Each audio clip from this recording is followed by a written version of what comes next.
नमस्कार दोस्तों, एक बार फिर से आप लोगों का स्वागत है आपके मन पसंदीदा चैनल ज्ञान विद जेएमडी में। आज हम लोग आए हैं हिंदी की कार्य पुस्तिका कक्षा 5 इसके अध्याय 16 को लेकर, जिसका नाम है मरता क्या ना करता। आज हम लोग बारी बारी से इस अध्याय के सभी प्रश्नों को हल करने का प्रयास करेंगे। तो आप लोगों से निवेदन है कि आप लोग वीडियो को स्किप जरा भी ना करें, क्योंकि अगर आप लोग वीडियो को बीच में छोड़ के स्किप करके जाते हैं तो आपको इस अध्याय की महत्वपूर्ण जानकारी नहीं मिल पाएगी। तो इसलिए वीडियो को अंत तक और पूरा देखें। तो पाठ 16 मरता क्या ना करता। पहला प्रश्न, दी गई लोकोक्तियों के अर्थ लिखिए। तो यहाँ पे देखिए लोकोक्तियां हैं, इनका अर्थ लिखना है हमको। पहला है अकल बड़ी या भैंस। तो इसका अर्थ होगा शारीरिक शक्ति से मानसिक शक्ति का बड़ा प्रबल होना, यानी शारीरिक शक्ति से मानसिक शक्ति का बड़ा होना। दूसरा है अंधों में काना राजा। तो इसका होगा मूर्खों के बीच कम पढ़ा लिखा व्यक्ति सम्मान पा लेता है। तीसरा है आ बैल मुझे मार। तो इसका होगा अपने लिए कई समस्याएं खड़ा करना। अगला है एक अनार 100 बीमार। इसका होगा एक वस्तु के बहुत से चाहने वाले। अगला है एक तो करेला दूजे नीम चढ़ा। इसका होगा एक व्यक्ति पर एक से ज्यादा दोष होना। इसके बाद है कंगाली में आटा गीला। तो कमी में और कमी होना। इसके बाद है एक पंथ दो काज। एक काम करते समय दूसरा काम भी हो जाना। अगला है खोदा पहाड़ निकली चूहिया, यानी अधिक परिश्रम किंतु लाभ कम। लास्ट है दूध का दूध पानी का पानी। तो इसका होगा उचित निर्णय लेना या सच्चा न्याय करना। दूसरा प्रश्न, दिए गए शब्दों से वाक्य बनाइए। तो देखिए हमको वाक्य बनाना है। पहला है रोज रोज। तो इसका वाक्य बनेगा रोज रोज हो रही बारिश से मैं तो पूरी तरह परेशान हो गया हूं। अगला है धीरे धीरे। खाना हमेशा आराम से और धीरे धीरे खाना चाहिए। अगला है जोर जोर से। तो जोर जोर का मतलब होता है इसका वाक्य प्रयोग होगा जोर जोर से मत चिल्लाओ, नहीं तो मुनिया नींद से जाग जाएगी। इसके बाद है कई कई। मोहन काम में इतना मग्न है कि कई कई दिनों बाद घर पर आता है। अगला है खुशी खुशी। छुट्टी होने पर बच्चे खुशी खुशी अपने घर जा रहे हैं। तीसरा प्रश्न है ओखली और मूसल का चित्र बनाइए। तो देखिए हम यहाँ पे ओखली और मूसल का चित्र बना लेंगे। यह है ओखली और मूसल का चित्र। प्रश्न संख्या 4, नीचे दिए गए अनेक शब्दों के लिए एक शब्द लिखिए। पहला है जिसके आने की कोई निश्चित तिथि न हो, तो वो होता है अतिथि। जिससे जान पहचान ना हो, तो वो होता है अनजान। दिन का दूसरा पहर दोपहर। ध्यान में डूबा हुआ ध्यानमग्न। जिसे भूख लगी हो भूखा। पांचवा प्रश्न, दिए गए वाक्यों के सामने सही तथा गलत का निशान लगाइए। पहला है लक्ष्मी पड़ोसियों से पैसे उधार में लाती थी। जी सही है ये। लक्ष्मी से मेहमान मूसल मांग रहे थे। गलत। लक्ष्मी अपने पति के व्यवहार से बहुत प्रसन्न रहती थी। गलत। लक्ष्मी दो अजनबियों को देख काफी खुश हुई। गलत। छठा प्रश्न है अगर आप लक्ष्मी की जगह होते तो क्या उपाय करते। तो इसका उत्तर है यदि मैं लक्ष्मी की जगह होता तो मेहमानों को भोजन करा देता, क्योंकि मेहमान साक्षात ईश्वर का रूप होते हैं। सातवां प्रश्न, अगर आप विष्णु पोट्टी की जगह होते तो क्या करते। तो अगर मैं विष्णु पोट्टी की जगह होता तो अपने घर की परिस्थिति समझने के उपरांत ही यह निर्णय लेता कि मेहमानों को बुलाऊं या नहीं। प्रश्न संख्या 8, आपके घर जब मेहमान आते हैं तो आप उनका स्वागत कैसे करते हैं। तो इसका उत्तर है मेरे घर जब भी मेहमान आते हैं तब सर्वप्रथम मैं उनका विनम्रता पूर्वक नमस्कार करके या पैर छूकर उनका स्वागत करता हूं। उन्हें उनकी इच्छा के अनुसार पानी, चाय, नाश्ता, खाना आदि देता हूं। 9वां प्रश्न, आपकी पसंद के मेहमान कौन है और क्यों?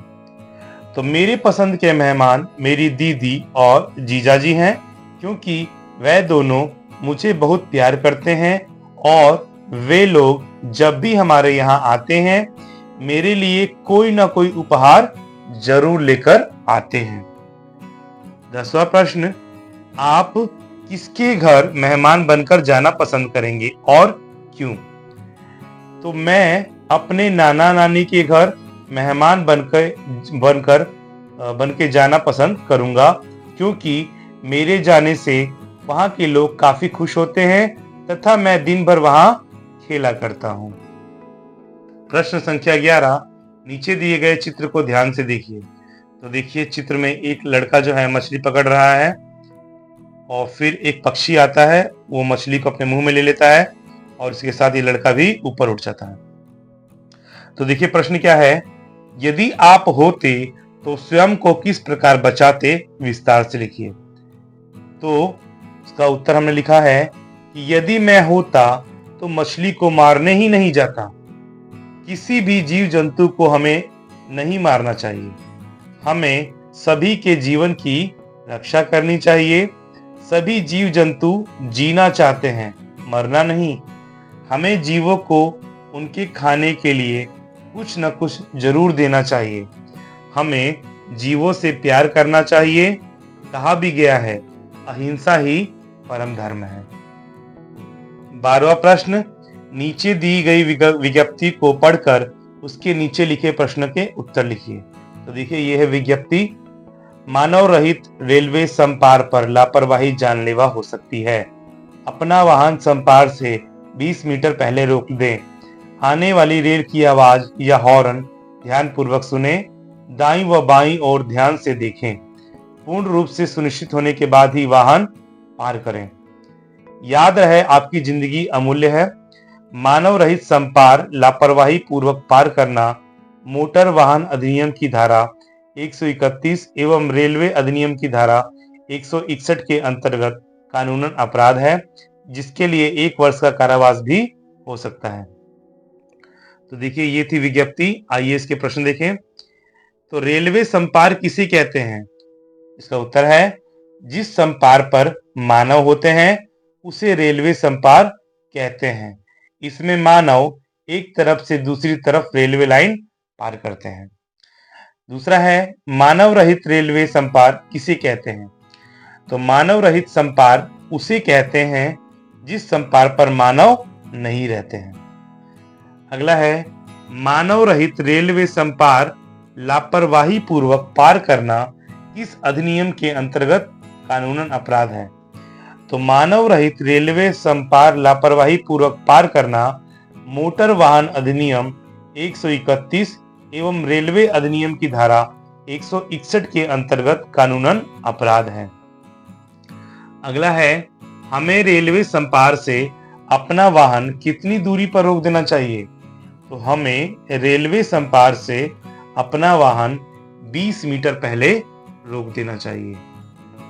लास्ट है, रेलवे संपार पार करते समय किसकी आवाज ध्यानपूर्वक सुननी चाहिए?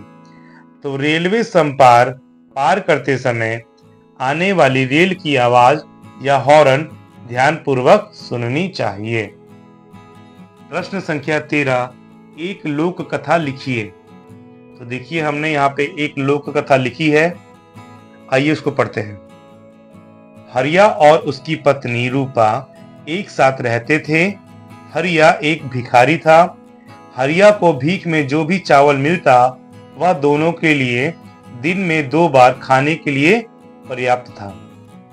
एक बार हरिया के दोस्त ने उन्हें रात के खाने के लिए आमंत्रित किया और उन्हें चावल से बने लड्डू भेंट किए। रूपा को लड्डू इतने पसंद आए कि उसने अगले दिन वही लड्डू घर में बनाए, लेकिन वो कुल 5 लड्डू थे। दोनों में से कोई आखिरी और 5वां लड्डू बांटना नहीं चाहता था, इसलिए उन्होंने फैसला किया कि वह आंखें बंद करके लेट जाएंगे और जो कोई भी अपनी आंख पहले खोलेगा और पहले बोलेगा, बात करेगा, उसे 2 लड्डू मिलेंगे और दूसरे को 3। तो 3 दिन बीत गए, वे नहीं उठे। ग्रामीण परेशान होने लगे। जब ग्रामीणों ने घर खोला और उन्हें लेटा हुआ देखा तो उन्हें लगा कि यह दोनों नहीं रहे। हरिया और रूपा को उनके अंतिम संस्कार के लिए ले जाया गया। जब हरिया उठा और चिल्लाया, मैं 2 लड्डू से खुश हूं।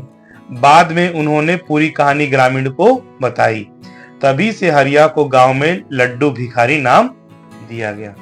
तो ये थी एक लोक कथा।